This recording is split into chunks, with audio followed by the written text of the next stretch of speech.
नाज़रीन, प्रोग्राम रुपया पैसा में आपको खुशामदीद कहते हैं। नाउज़ुबिल्लाह, गैब का इल्म किसी के पास नहीं। पूरे पाकिस्तान में डिस्को डांस हो रहा था कि अब सुलह हो गई, अमन हो गया ये, और एक अकेला जुर्रतमंद टीवी एंकर अली नासिर ये कह रहा था कि जंग अभी ख़त्म नहीं हुई, पिक्चर अभी बाकी है, दोबारा से मामलात ख़राब होंगे, और मामलात ख़राब हो गए। और मज़ीद भी नाज़रीन मैं आपको पहले बता दूं कि हालात ठीक नहीं। हिसाब बराबर होगा, किसके हक़ में होगा ये हम बाद में देखेंगे। आप लोग मेरी बात नहीं समझते, नहीं मानते। आज मैं खुल्लम खुल्ला आप लोगों को बोलता हूँ, आपके बाकी जितने कामरान खानज़ादा, मुँह से निकलने वाला तो सही नाम, कामरान खानज़ादा, शाहज़ेब खान है ना, और क्या था वो और भी है ना, क्या नाम का, कामरान बादामी, सारे यार कामरान नाम के ही क्यों होते हैं टीवी एंकर। खैर एनीवे, बात कुछ ऐसी है कि ये सब अपनी तरफ से लगे हुए हैं, यूं होगा वो होगा, आपने यूं कर दिया, गालिब फिल्म देखी है, ये सिर्फ कॉमेडी प्रोग्राम कर रहे हैं भाई।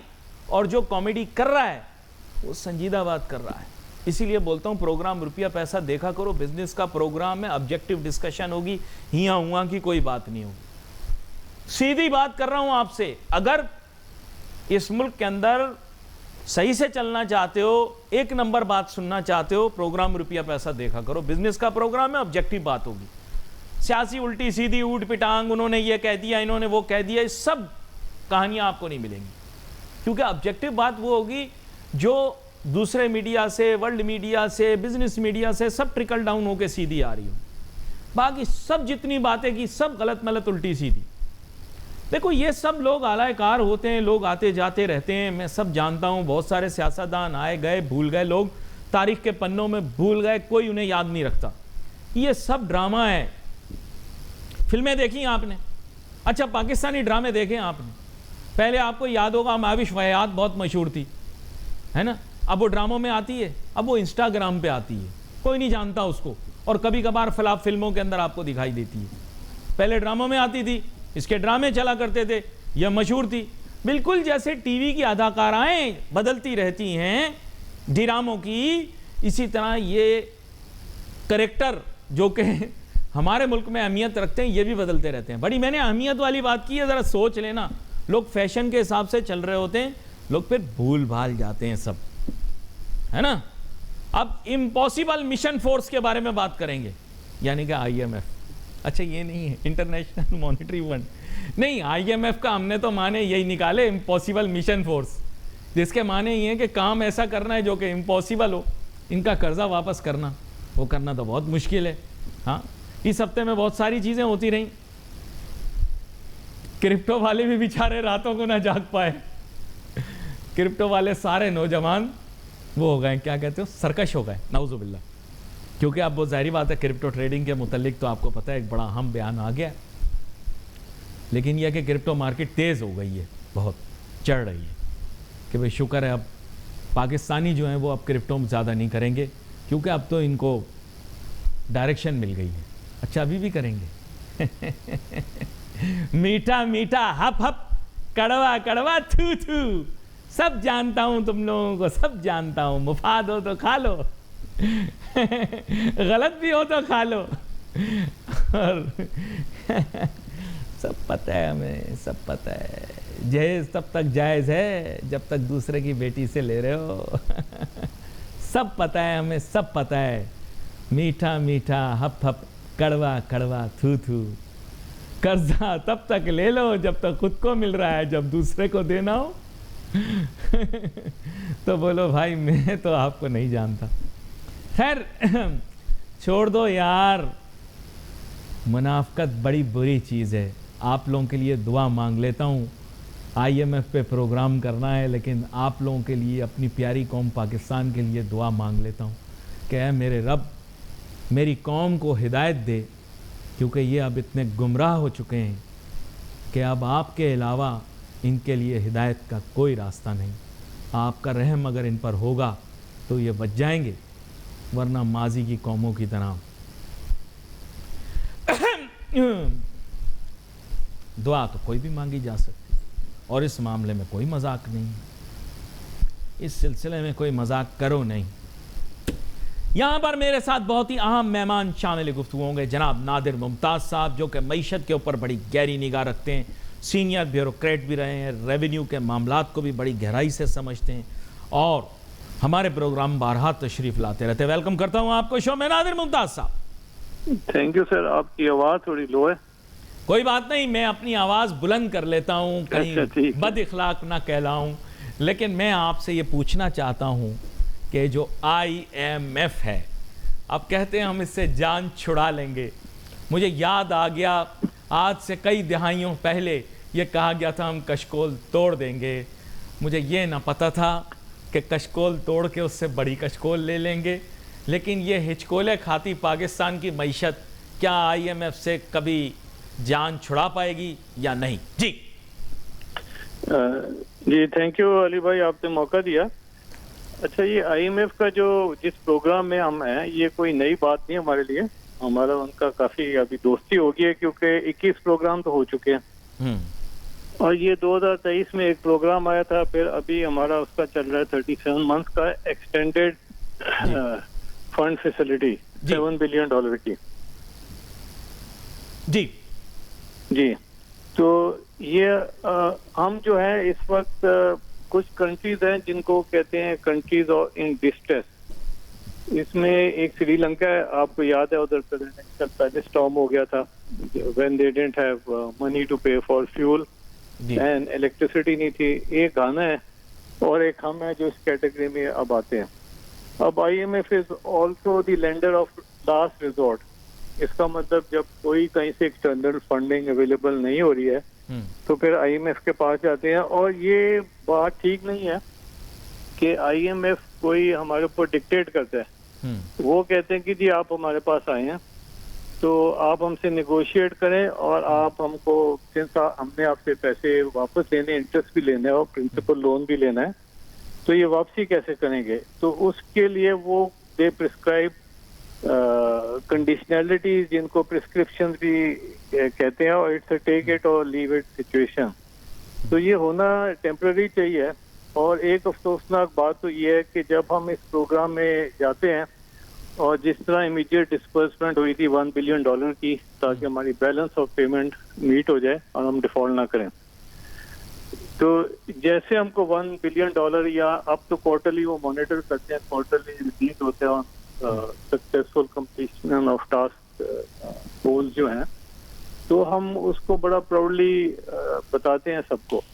तो अली भाई, अगर मैंने आपसे पैसे लिए हुए हैं, मैंने आपका कर्ज देना है, तो कम से कम मैं मोहल्ले में जाके बताऊंगा तो नहीं था कि अली भाई से मैंने कर्ज ले लिया और मैंने कर्ज वापस कर दिया। ये एक इंटरनेशनल एक अंडरस्टैंडिंग हो जाती है और फिर हमारी बायलैटरल लैंडिंग बैंक में हमारी रेटिंग भी इंक्रीज हो जाती है। जी, हेलो जी, माजरत, मेरे ख्याल से आपसे दोबारा से रब्ता करने की कोशिश करते हैं। आपकी आवाज़ भी धीमी आ रही है और कोशिश करते हैं दोबारा से आपसे रब्ता कायम करके बात करें वाज़े, ताकि आपकी आवाज़ मुझे आ सके। बड़ी अहम गुफ्तगू हो रही। नादिर मुमताज़ साहब ने जैसे बताया कि IMF के पास जाना ये कोई हमारी कोई ऐसी कोई मुनफरिद चीज़ नहीं है, तो दोबारा भी सिलसिला कुछ ऐसा ही बनेगा। हम इतने सारे प्रोग्रामों में हो लिए तो आगे भी इस तरह हम प्रोग्रामों में शामिल होते रहेंगे। तो लेकिन साथ साथ उन्होंने उसके मुख्तलिफ महरक़ात से भी हमें आगाह किया। इस स्टॉक मार्केट की अपडेट किया कि प्रोग्राम जब शुरू हुआ है तो मुझे बताया कि 1,80,000 पॉइंट की सतह से ऊपर। अच्छा, मैं अमूमन स्टॉक एक्सचेंज के मुख्तलिफ तज्ज़ियात नहीं करता, लेकिन चूँकि हुकूमत की जानिब से कोई इसके बारे में तंबी नहीं है, तो I will just tell you that be a prudent investor, because prudence is the best way forward. And since the SECP is not saying anything about it, so I think you should open your eyes and ears and be extremely careful. This is actually the task of the SECP, to inform you that the stock exchange is an extremely risky investment and you should be prudent. मुझे दोबारा से join कर लिया नादिर मुमताज़ साहब ने। नादिर मुमताज़ साहब, गुफ्तगू को वहीं से शुरू करें जहां आपने छोड़ा था सिलसिला। जी जी, थैंक यू अली भाई, आपने मौका दिया। अच्छा, हमारे लिए कोई IMF प्रोग्राम कोई नया प्रोग्राम नहीं है, कोई नया ऐसा डेवलपमेंट ही है। हमारी इनसे काफ़ी कहते हैं कॉर्डियल रिलेशन हो गए, क्योंकि 21 प्रोग्राम हो चुके हैं और हम 1958 से IMF के पास जा रहे हैं और ये चलता रहा है कि जी we will break the begging bowl तो 2023 में एक प्रोग्राम आया, उसके ऊपर 37 मंथ्स की एक्सटेंशन हुई और फिर हमको एक्सटेंडेड फंड फैसिलिटी अवार्ड होगी $7 बिलियन की, जिसमें से $1 बिलियन की इमीडिएट डिस्बर्समेंट हो ताकि हमारी बैलेंस ऑफ पेमेंट मीट हो जाए और हम एक्सटर्नली डिफॉल्ट ना करें जी। अच्छा, इसमें जो कंपैरिजन है वो इतना अच्छा नहीं है क्योंकि हम आ गए हैं डिस्ट्रेस कंट्री की कैटेगरी में।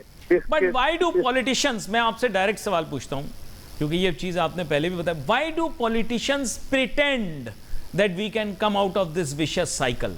वो आते हैं, स्लोगनिंग करते हैं कि हम IMF से जान छुड़ा लेंगे।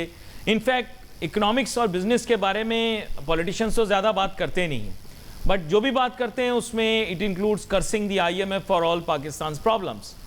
लेकिन फिर इवेंचुअली क्या होता है कि when they come into government they go back knocking on IMF's door.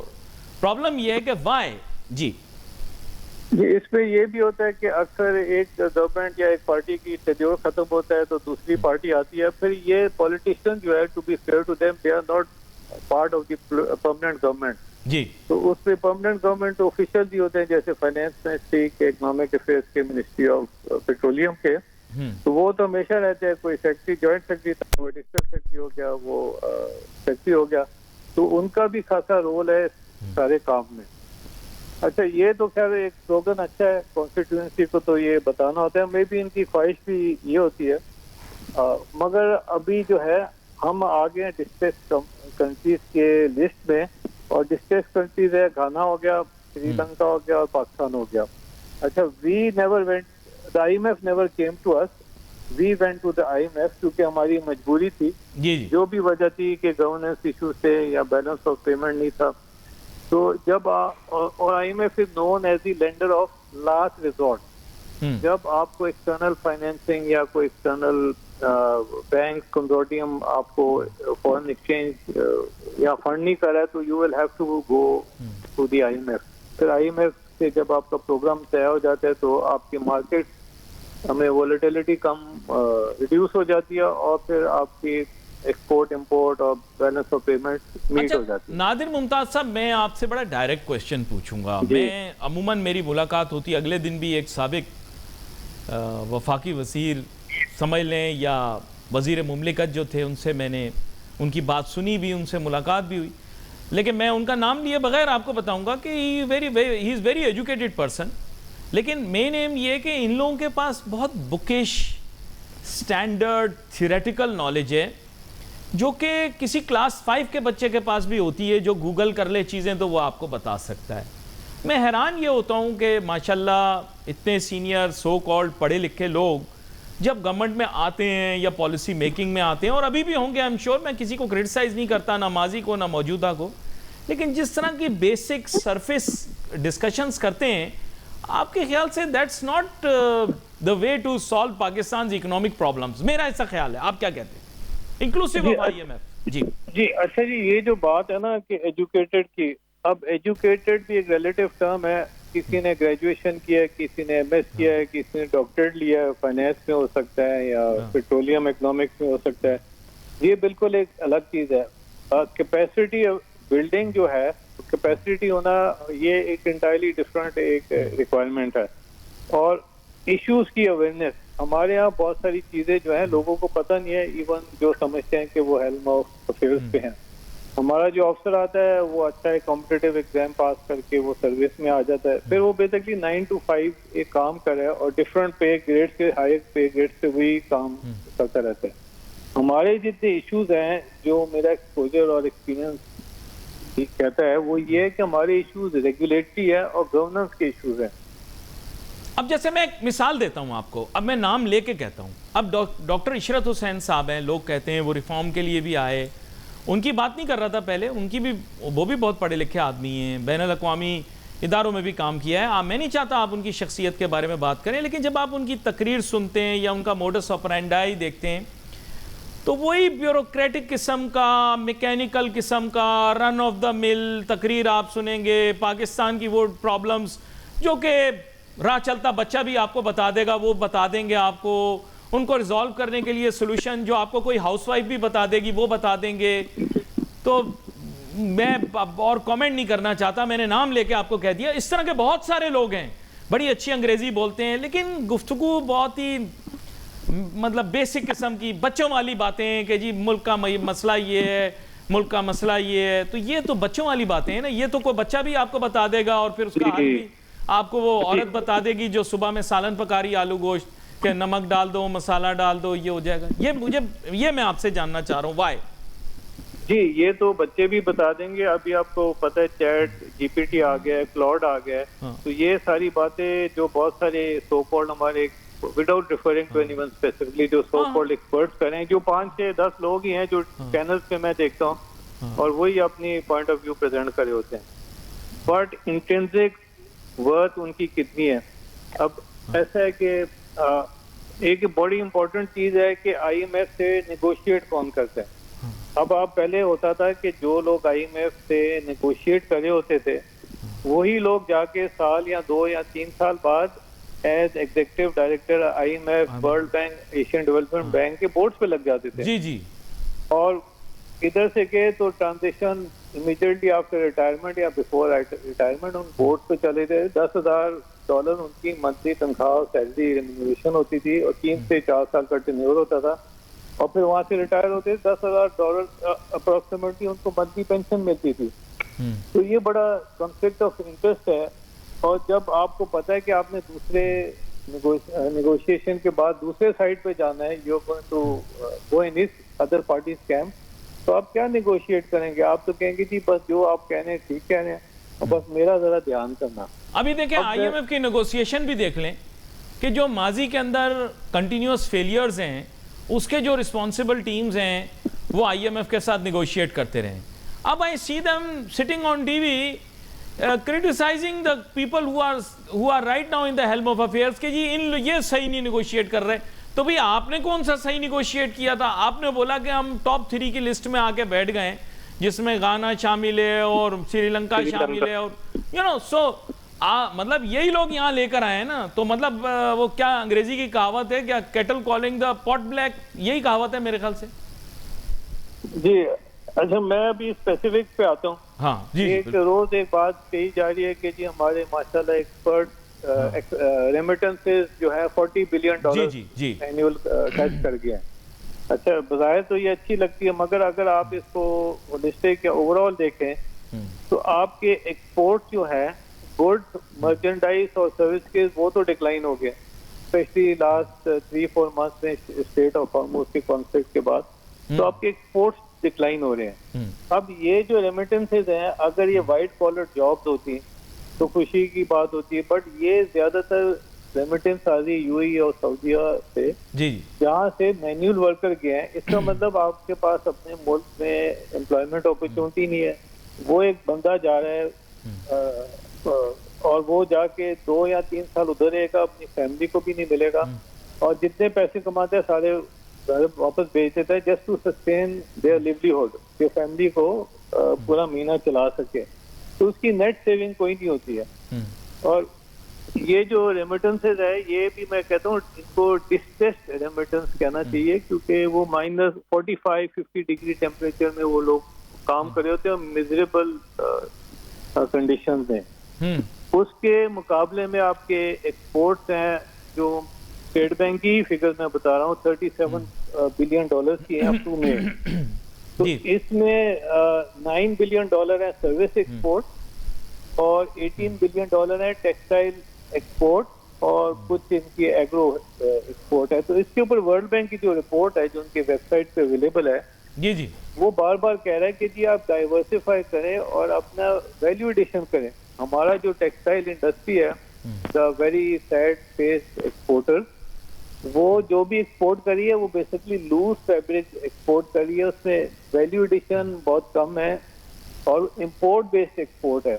और सरकार को वो रोज शोर उसने मचाया हुआ था कि जी अगर उनके, आप ये जो बड़े एक्सपोर्टर हैं ये सारी लिस्टेड कंपनीज है जी, इनके अगर आप अकाउंट्स देखें पब्लिकली अवेलेबल है, तो इनका फ्यूल पावर का जो कॉस्ट है that is around 5.6% of the total expenditure. और ये 1 बिलियन डॉलर्स का इनका एक्सपोर्ट है, और जो अपना वेज दे रहे हैं अपने एम्प्लॉय को वो $127 पर मंथ है। जो उनका डेनिम का एम्प्लॉय है, वर्कर, 35,000 रुपीज जो बेयर मिनिमम है वो दे रहे हैं, इक्वल टू $127 पर मंथ। अच्छा, अब उनको क्या तकलीफ हो रही है कि वर्ल्ड IMF के कहने पे, रिकमेंडेशन पे इनको ले आए थे out of fix tax regime, और इनको ले आए थे यूजुअल नॉर्मल टैक्स रिजीम पे, जिस तरह सारे कारोबार होते हैं, उसके ऊपर उनको बड़ा सख्त इतराज है। अब ये मैं डिस्टॉर्शन की बात कर रहा हूँ। अब जो सैलरीड सेक्टर है पाकिस्तान का, वो $600 बिलियन इनकम टैक्स दे रहा है साल का। जी जी, $600 बिलियन सैलरीड सेक्टर दे रहा है।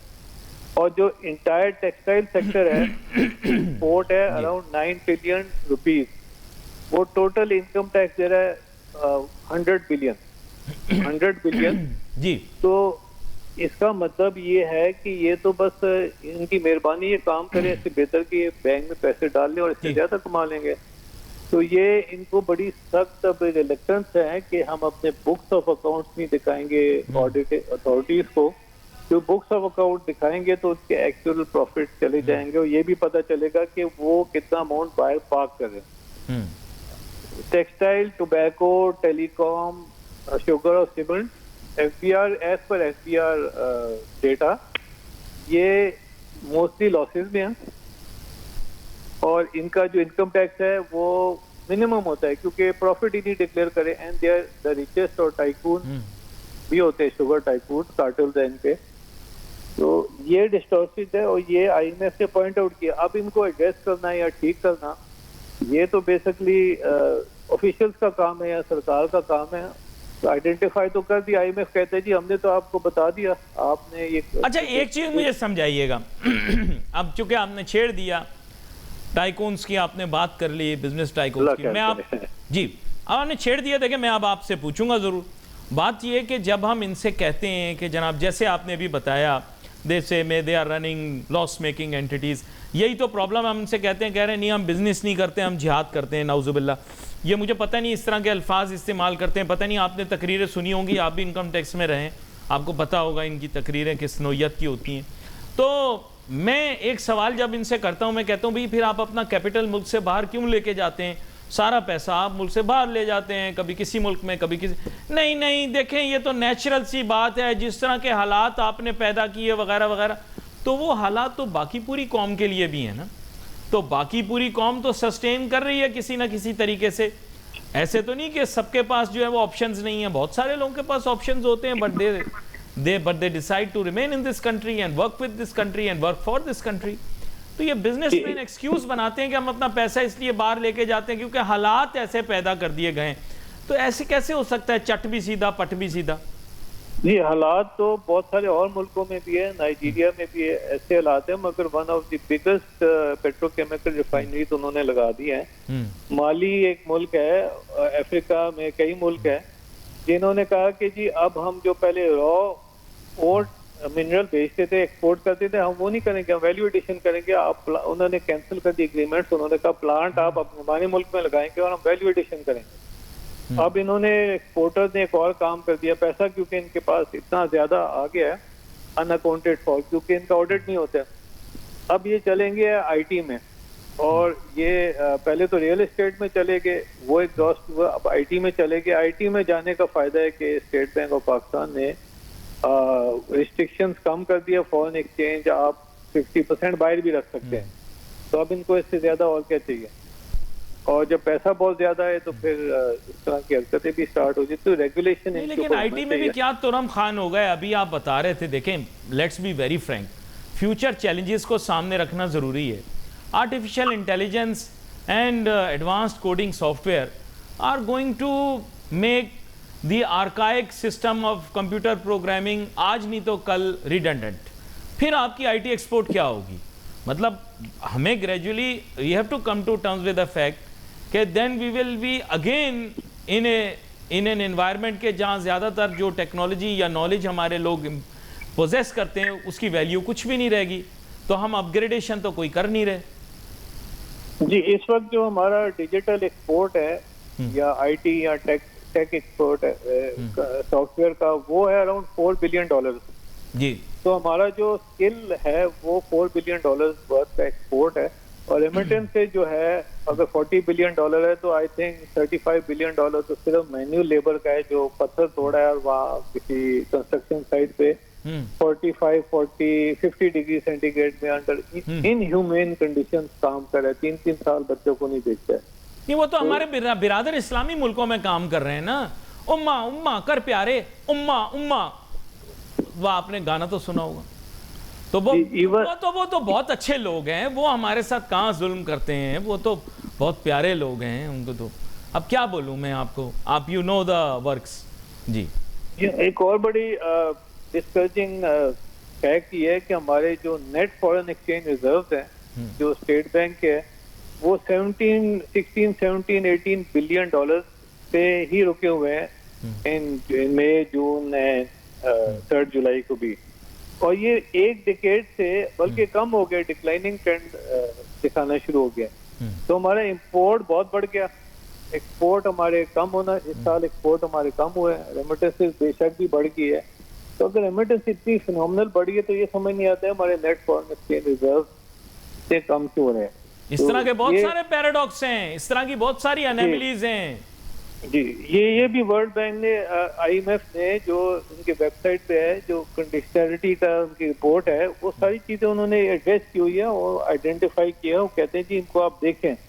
IMF की रिपोर्ट ये भी कहती है कि पॉवर्टी इज अराउंड 40%, और डिस्पाइट कि हमने इनकम सपोर्ट प्रोग्राम में इस साल 865 बिलियन रुपीज एलोकेट किए हैं। अच्छा, इस पे भी हालांकि हर बंदा कहता है अच्छा ये गरीब आदमी को कुछ तो मिल रहा है। नहीं, एक मिनट देखें जरा, रुकिएगा। ये जो हम इनका बेनजीर इनकम सपोर्ट प्रोग्राम में पैसे देते हैं, ये हमारे इंटेलेक्चुअल्स इस पर आजकल बड़ा ही डिबेट शुरू की है, लेकिन आपको पता है अभी इस गुब्बारे में से भी हवा निकल जाएगी, क्योंकि हमारे लोग we don't stick to anything, हम we leave all films half way. तो वापस आता हूं इस मौजू पर और मजीद मौजूआत पर बात करता हूं। एक छोटी सी ब्रेक लेते हैं, let's take a short break.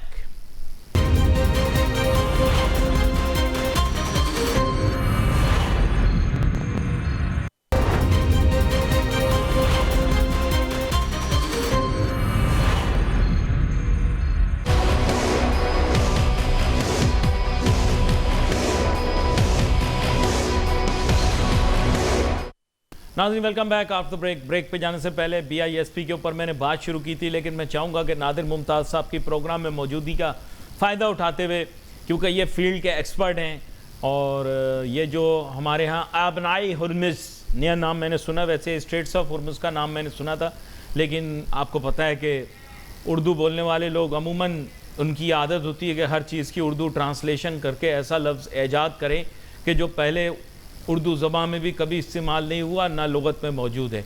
आबनाई Hormuz का वैसे जो फ़ारसी लोग होते हैं उसे हुर्मुज़ कहते हैं।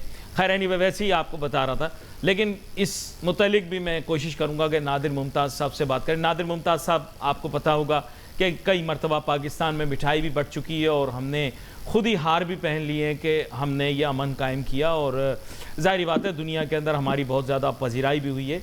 लेकिन मसला कुछ इस नोयत का है कि ये इज़राइल ईरान की जो जंग हुई, इसमें जो सबसे ज़्यादा फ़ायदा हुआ है वो दरअसल अमेरिका और ईरान को हुआ है माशी तौर पे। नुकसान हुआ है ज़्यादातर मशरिक़ वुस्ता के ममालिक को, और सबसे ज़्यादा नुकसान इज़राइल को हुआ है, चाहे उसकी साख हो या उसके ऊपर हमले होने की नतीजे में बहुत सारी जो वहाँ पर तबाही हुई है, जो मीडिया नहीं दिखाता। लेकिन बुनियादी बात ये कि ये जब भी तेल की कीमत $60 से नीचे जाने की बात होती है तो आपस में जंग शुरू हो जाती है। ये क्या सीन है, ये मुझे समझ में नहीं आया। मुझे तो ऐसे लगता है इससे तेल की कीमतों से जुड़े मफादात शामिल हैं, क्योंकि जब तक तेल की कीमत $80 से ऊपर होती है, $90 से ऊपर होती है, तो अमन के इम्कानात पैदा हो रहे होते हैं, बहुत अच्छे चांसेस पैदा हो रहे होते हैं। जो ही ये नीचे गिरना शुरू होती है, दोनों एक दूसरे को आंखें दिखाना शुरू कर देते हैं। ये गेम क्या है? जी हेलो। अच्छा, अभी BISP की बात आप कर रहे थे कि बहुत सारे इंटेलेक्चुअल इसके ऊपर डिस्कशन करें। इसमें डिस्कशन जो है ना, वो it should revolve around the income support program law. ये एक लॉ के तहत लीगल फ्रेमवर्क इसका अवेलेबल है, और क्योंकि लोग लीगल फ्रेमवर्क लॉ स्टैट्यूट को नहीं पढ़ते, उससे बड़ा क्लियरली मेंशन्ड है, लॉ में प्रोवाइडेड है कि BISP will be used for promoting vocational skills and skill building, और ये कहीं भी उसमें मेंशन ही नहीं है BISP एक्ट में कि ये परमानेंट चैरिटी या परमानेंट रोल होएगा, दुनिया में कहीं भी नहीं होता है। तो ये बगैर कानून, उसका एक कानून है BISP का, उसको पढ़े बगैर ये सारे इंटेलेक्चुअल बातें करें, पता नहीं कौन से इंटेलेक्चुअल ये हैं। अच्छा, आपने अभी बात की स्टेट ऑफ हॉर्मुज जो कॉन्फ्लिक्ट चल रहा है, इसमें पाकिस्तान जो है वो सबसे ज्यादा वल्नरेबल है, मैं समझता हूँ। ईरान जो है वो तो अब कह रहे हैं कि जी हम तो इसकी तैयारी कर रहे थे कई डिकेड से, और they are in their home ground, वैसे भी अंडर वो सैंक्शंस थे, तो उन्होंने सारी अपनी एडजस्टमेंट अपने हिसाब किताब किए हुए हैं। पाकिस्तान के इश्यूज हैं कि हमारा 6 to 7 डेज का commercial strategic oblique commercial oil storage है, तो अगर हमारा ऑयल डिस्ट्रैक्ट हो जाए, हम 70% अपना क्रूड और रिफाइंड पेट्रोलियम प्रोडक्ट हम लेते हैं कुवैत और सऊदी अरेबिया से, हमारे लॉन्ग टर्म एग्रीमेंट है उसके साथ पुराने, और LNG हम लेते हैं कतर से, 9 कार्गोज मंथली आते थे। अब हमने जो गलती की है पास्ट में, जो गवर्नेंस और रेगुलेटरी इश्यूज हैं, कि हमने अपना सेडिमेंट्री बेसन एक्सप्लोर ही नहीं किया, और जो कतर से हम गैस ले रहे हैं, हम अपने लोकल गैस प्रोड्यूसर को कम दे रहे हैं, और उससे तकरीबन डबल पे हम कतर से गैस RLNG परचेज कर रहे हैं। तो ये जितनी एग्रीमेंट्स हैं, कंसेशन एग्रीमेंट्स हैं या कंट्री टू कंट्री है, इवन अगर पोर्ट्स के ऊपर है या Barrick Gold, copper gold project है, इनको अब फौरन रिव्यू करना चाहिए और इनको अलाइन और एडजस्ट करना चाहिए, जिससे पाकिस्तान के इसके लिए देखें आईनी तरमीम की जरूरत है। मेरे ख्याल से एक आईनी तरमीम करनी पड़ेगी कि किसी भी हुकूमत को, किसी भी हुकूमत ना कि सॉवरेन गारंटी, ये किसी उसमें नहीं लिखा होता है, सॉवरेन गारंटी तो डिफाइंड ही नहीं है हमारे लॉ में। अच्छा, चैलेंज करे, हाँ ये बताए ना आप जी।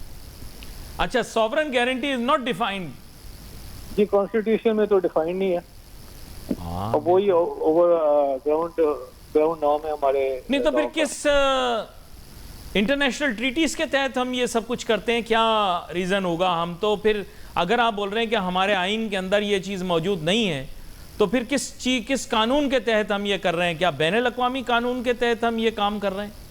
तो ये अगर हम रिव्यू करते हैं, अगर माली जैसे मुल्क और उससे छोटे छोटे मुल्क जो अफ्रीका में है, उन्होंने ये इंटरनेशनल कंपनीज को धक्के दे के बाहर निकाल लिया कि रिफाइनिंग होगी, यहाँ वैल्यू एडिशन होगी, वरना आप जाए, और वो मान गए, तो इंटरनेशनली वो क्या कर सकते हैं? आर्बिट्रेशन में जाएंगे हमारे खिलाफ। जब आर्बिट्रेशन में जाएंगे तो हमारा भी एक पॉइंट ऑफ व्यू होगा, हम एक्सप्लेन करेंगे कि ये कैसे वन साइडेड हुआ है और इसमें कौन से इन्वॉल्वमेंट थी।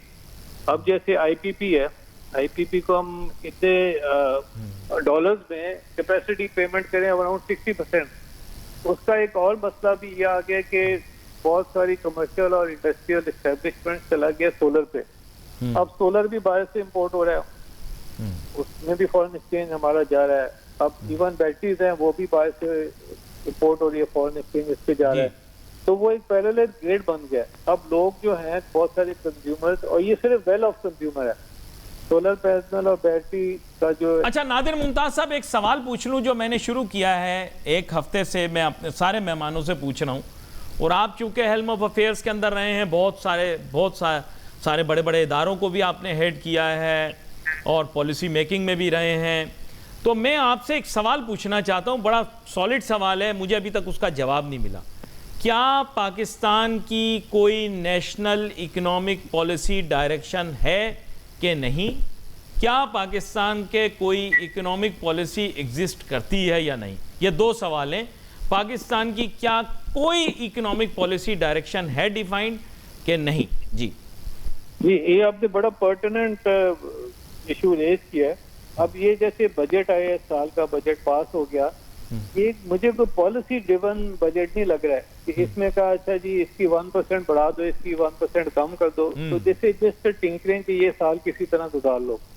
अब मैंने जैसे अभी बात हुई थी कि पाकिस्तान बहुत ज्यादा वल्नरेबल है टू ऑयल वोलेटिलिटी शॉक, ये हमारी अपनी वजह से है। और हमने क्या किया कि FBR की, क्योंकि बिजनेस एक्टिविटी स्लो होगी, तो FBR की कलेक्शन खासी ड्रॉप होगी। तो हमने एक और तरीका निकाल लिया कि पेट्रोलियम लेवी इसके ऊपर लगा लें, और उसको हमने फैक्टर इन किया है कि तकरीबन 3 अरब जो शॉर्टफॉल एसबीआर के एस्टिमेट में आ रही है, वो 3 अरब हम पीडीएल से रिकवर कर लेंगे।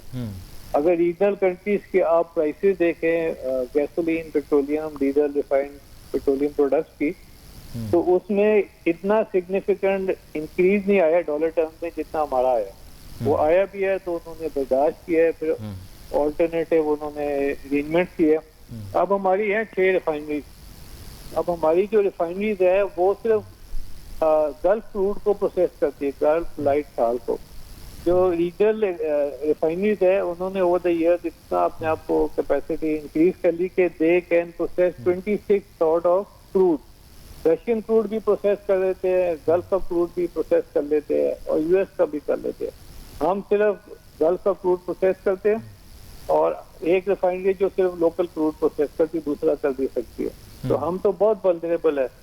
फिर हमारी वल्नरेबिलिटी एक्सपोर्ट्स के ऊपर इतनी कंटिजेंट है कि हमारा जितना टेक्सटाइल का एक्सपोर्ट है वो पाकिस्तान से नहीं जाता है, क्योंकि हमारी वॉल्यूम ऑफ ट्रेड बहुत कम है। तो हमारा टेक्सटाइल के कंटेनर जाते हैं यूई पोर्ट को, और वहां से उनकी ट्रांसशिपमेंट होती है एक्सटर्नल शिपिंग लाइन से। तो एक्सटर्नल शिपिंग लाइन कहती है कि जी आपकी पोर्ट से आना हमको वाला नहीं खाता है, क्योंकि आपके पास कार्गो ही नहीं। यहाँ तो आप 3 महीने कार्गो सारा जमा करें फिर हम आएंगे। तो हमारी जो ट्रांसशिपमेंट है टेक्सटाइल की, वो या तो श्रीलंका के पोर्ट से होती है, या सिंगापुर के पोर्ट से होती है, या यूई डबल एल के पोर्ट से होती है जी। तो हम तो डायरेक्ट एक्सपोर्ट भी नहीं करते हैं वेस्ट को और यूएस को।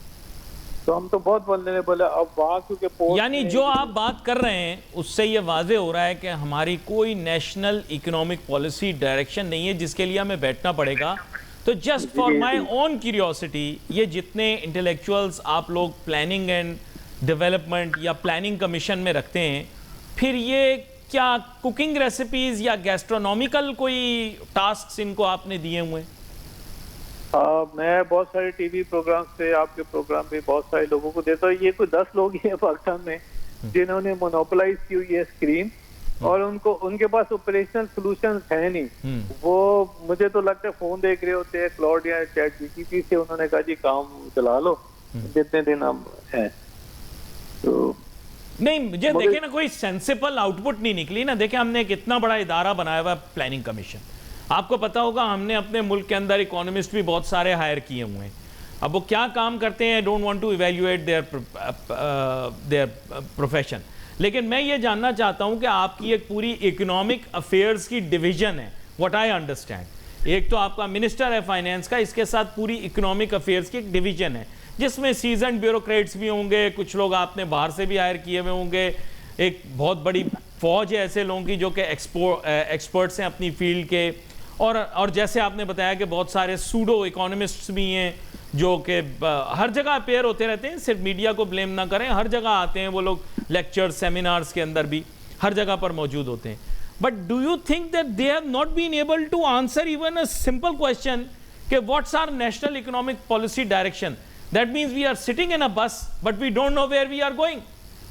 जी हाँ, बस वो इतना पेट्रोल भर लेंगे अगले स्टॉप तक पहुंचे और उसके बाद देखा जाएगा। और ये एक्सपर्ट्स जो है सूडो मैं नहीं कहूँगा, क्योंकि उनके पास डिग्रीज हैं और कुछ ने महंगी डिग्रीज भी ली हैं बाहर से। तो अब but they are very well looked after. अब जो स्पेशल पे स्केल इस वक्त चल रहे हैं वो तकरीबन 25 लाख रुपए पे चल रहा है। 25 लाख रुपए? जी 25 लाख। एक तो MP1 MP2 होता है, अब एक स्पेशल पे पैकेज है वो 25 लाख पे भी जा रहा है। फिर अगर आप किसी बोर्ड पे हैं और बोर्ड मीटिंग पे जाते हैं तो आपको 1000, 2000, $5000 एक बोर्ड मीटिंग के, बेशक घंटे की हो या 10 मिनट की हो ऑनलाइन, वो भी आपको मिल जाते हैं। तो जो रेगुलेटर है, जो मिनिस्ट्री वाला अफसर है, उसको तो बोर्ड पे होना ही नहीं चाहिए। तो वो तो सबसे सीवियर कॉन्फ्लिक्ट ऑफ इंटरेस्ट है कि तुम उसी के कंट्रोल करे हो, उसी अदारे को, और उसके रेगुलेटर पे, उसके बोर्ड पे भी बैठे हो। तो ये तो इंडिपेंडेंट बोर्ड मेंबर्स होने चाहिए। तो ये बेसिकली गवर्नेंस और रेगुलेटरी इश्यूज ही हैं, गवर्नेंस इश्यूज ही हैं। अब जो IMF की रिपोर्ट है उसने ये भी कहा है कि आपकी करप्शन असेसमेंट इसकी रिपोर्ट भी है, वो भी आपने पब्लिश करनी है। वो पिछले साल गवर्नमेंट ने पब्लिश भी कर दिया, उसके ऊपर भी काफी कंडीशंस हैं। नहीं कि ये बात तो आपने बड़ी अहम की, लेकिन I just circle back to what I was asking. आपके कहने का मतलब ये है कि इतनी बड़ी ब्यूरोक्रेट्स की, एक्सपर्ट्स की तादाद जो है, दे have not come up with a single national economic policy. तो चाइना वाले ये जो एक आपको पता है बड़े पॉम्प एंड शो के साथ 10 ईयर प्लान बनाते हैं और ये बनाते हैं, तो इस तरह की कोई चीज़ एग्जिस्ट नहीं करती, क्योंकि इस तरह की बहुत सारी चीज़ें पहले आई। अभी आपको पता होगा एक प्रोग्राम 2010 था, फिर प्रोग्राम 2025 आया, फिर अब उड़ान पाकिस्तान है, इससे पहले SIFC का बड़ा कॉम्प्रिहेंसिव प्लान था। But nonetheless these are all isolated pockets. Where is the central plan? How are we going to approach the economic challenge and economic issues that are confronted by the nation? उसकी economic policy कहाँ है? Where is the playbook? Economic policy होनी चाहिए। जैसे हमारे पास, पाकिस्तान के पास significant resources हैं, reserves हैं, कॉपर, गोल्ड के और रेयर अर्थ मिनरल्स, तो क्रिटिकल मिनरल्स के, और ये हम शिपलोड्स इनको एक्सपोर्ट करें, और जो माइनर है या प्रोड्यूसर है उसको बहुत बड़ा उसमें से मिल रहा है। अब पाकिस्तान में कोई स्मेल्टर नहीं है, कोई रिफाइनिंग प्लांट नहीं है मिनरल्स का, रेयर अर्थ मिनरल्स का। एल्यूमिनियम इतनी इंपॉर्टेंट एक क्रिटिकल मिनरल है, इसका बहरीन में और यूएई में स्मेल्टिंग प्लांट लगे हुए हैं। तो यहाँ से कॉन्सेंट्रेट या और या पत्थर जाता है बहरीन, और यूएई वहाँ से रिफाइन और स्मेल्टर होके यूएसए जाता है। अब यहाँ क्यों नहीं लग सकते? हमको तो पहले कंडीशन करनी चाहिए कि सारे प्लांट रिफाइनिंग इधर ही होगी, और फिर आगे देखेंगे, मार्केटिंग का इशू रह जाएगा सिर्फ। तो ये जो है आप इकोनॉमिक पॉलिसी की बात करें, उसको फौरन तो दो काम करने चाहिए। उनको कहना चाहिए कि जो मिनरल पाकिस्तान से कोई एक्सपोर्ट नहीं होगा जब तक उसकी रिफाइनिंग स्मेल्टिंग नहीं होगी, और पहले आप अपना सेडिमेंट्री बेसन है, इसको आपने सिर्फ 25% एक्सप्लोर किया है। 100% एक्सप्लोर करें इंक्लूडिंग ऑफशोर, ताकि आपके पास पता है आपके पास हाइड्रोकार्बन है नहीं, फिर आप इंपोर्ट करेंगे। LNG आप क्यों इंपोर्ट करें जब आप लोकल प्रोड्यूसर को 6.5 दे रहे हैं? और देखिए, आपकी बातों से मैंने दो चीजें अखज की हैं, यानी आपकी बातों से दो चीजें इन्फेरेंस निकाली है मैंने। एक ये जो मुझे समझ में आई आपकी बातों से, वो ये है कि कहीं ना कहीं इंटेंट यानी नीयत के अंदर कोई ना कोई गड़बड़ है, क्योंकि जो बातें आपने बताई उससे ये क्लियर हो गया कि ज़ाहिरी बात है there are lot of things going on जिनका ताल्लुक इंटेंट से है और क्लैरिटी ऑफ कॉन्शियस से है। तो एक तो चीज़ ये हो गई। दूसरी जो आपने हाईलाइट की है वो है इनएप्ट, इनकेपेबल, या जिसे आप कह लें नाहिल जो लोग हैं, वही बिजनेस कम्युनिटी में भी हैं, वही आई एम श्योर बाकी जगहों पर भी होंगे। तो उनकी वजह से हम इन अपॉर्चुनिटीज़ पे कैश इन नहीं कर पा रहे। तो मैंने दो चीज़ें अखज़ की हैं, नीयत भी नहीं है, सलाहियत भी नहीं है। इसको मैं इस तरह रिफ्रेश करूंगा कि कैपेसिटी इशू है। कुछ करने के लिए, कुछ बनने के लिए आपको पढ़ना पड़ता है, किताब तो पढ़नी पड़ती है। अब वो टेंडेंसी खत्म हो गई है। अब जेनरिक किस्म के बातें और फ्रेजेज जो है, this is what we are adopting. और बिजनेस जो है, बिजनेस भी अब कैप्टिव बिजनेस हो गया। किसी का कारोबार चल रहा है, बस उसका चल रहा है, वो इनोवेशन नहीं कर रहा है। अब क्योंकि हम वल्नरेबल हो गए, इस वक्त पाकिस्तान बड़ा वल्नरेबल है state of Hormuz, Iran US conflict के बाद। तो अब गल्फ स्टेट्स हैं, वो भी अपनी एडजस्टमेंट कर लेंगे ईरान के साथ। हालांकि हम शुरू में हमने बड़ा अच्छा काम किया कि डिप्लोमेटिकली हमको बड़ी ग्लोबल रिकॉग्निशन मिली, मीडिएशन भी की, बड़ी सक्सेसफुल हुए, और we were in the limelight. But वो एक टाइम तक ही वो काम चलता है, फिर वो दूसरे मैटर्स स्टार्ट हो गए। तो हमको एट द सेम टाइम अपनी इकोनॉमिक पॉलिसी जो है उसको बड़ा वाज़ेह करना चाहिए कि हम वैल्यू एडिशन पे जा रहे हैं या वैल्यू एडिशन पे नहीं जाना चाह रहे हैं। इसी तरह काम चलेगा, क्योंकि अब लग नहीं रहा है कि इस तरह शायद काम चल पड़ेगा। और all of a sudden one day you will see that things have become stagnant. Stagnancy तो अब आ गई। पिछले 3 महीनों में आपके एक्सपोर्ट गिर गए, और एक्चुअली एक्सपोर्ट पे आपके एक्सपोर्ट कंटेनर्स नहीं आ रहे हैं। तो इसमें हमारी भी बड़ी कोताही है।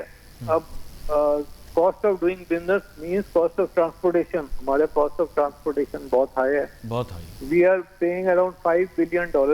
तो अच्छा, इस प्रोग्राम को जो है ना मजीद आगे चल के भी हम और प्रोग्रामों के अंदर इसी मौजू को आगे लेकर भी चलेंगे और आपको दोबारा से भी दावत देंगे, क्योंकि बात यह है कि ये बड़ी अच्छी बात है कि आप एक एक जूस को साथ लेकर चल रहे हैं और चंद चीज़ों को आज हमने प्रोग्राम में डिस्कस कर लिया। हमारे पास चूँकि महदूद होता टाइम, तो मैं आपका शुक्रिया अदा करूँगा कि आप शो में हमारे साथ शामिल हुए। एक छोटी सी ब्रेक के बाद वापस आते हैं, फिर गुफ्तगू को समराइज करता हूँ। Let's take a short break.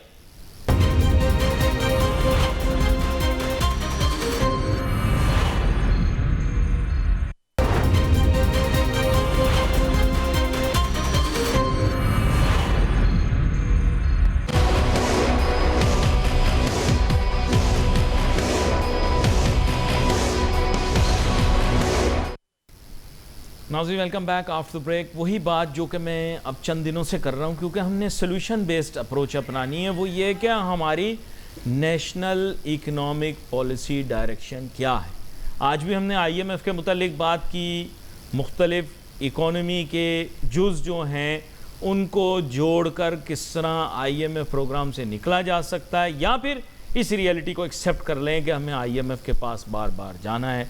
उस सिलसिले में हमने बात की, लेकिन बात यही आई कि हमें नहीं पता, हमारी डिफाइंड नहीं है नेशनल इकोनॉमिक पॉलिसी। इस हुकूमत का क़याम जब हुआ था तो उसकी बुनियाद यही थी कि हम एक मुश्तरक और मुतहर्रिक comprehensive and collective economic policy लेकर आएंगे जिसके ऊपर सब लोग राज़ी हैं, और फिर उस इकोनॉमिक पॉलिसी पर काम करेंगे और कई सालों तक करेंगे ताकि वो अहदाफ हासिल किए जा सकें। पॉलिटिकल पार्टीज़ की पाकिस्तान की कोई अपने अपने इकोनॉमिक प्लान नहीं होते या इकोनॉमिक पॉलिसी नहीं होती, सब एक ही चीज़ के ऊपर चलेंगे। क्या हुआ इसके मुतालिक आगे आने वाले दिनों के अंदर भी बात करते रहेंगे। We wait for messages on Facebook. Ali Nasir हमारी टीम को इजाज़त दीजिए। अल्लाह हाफ़िज़।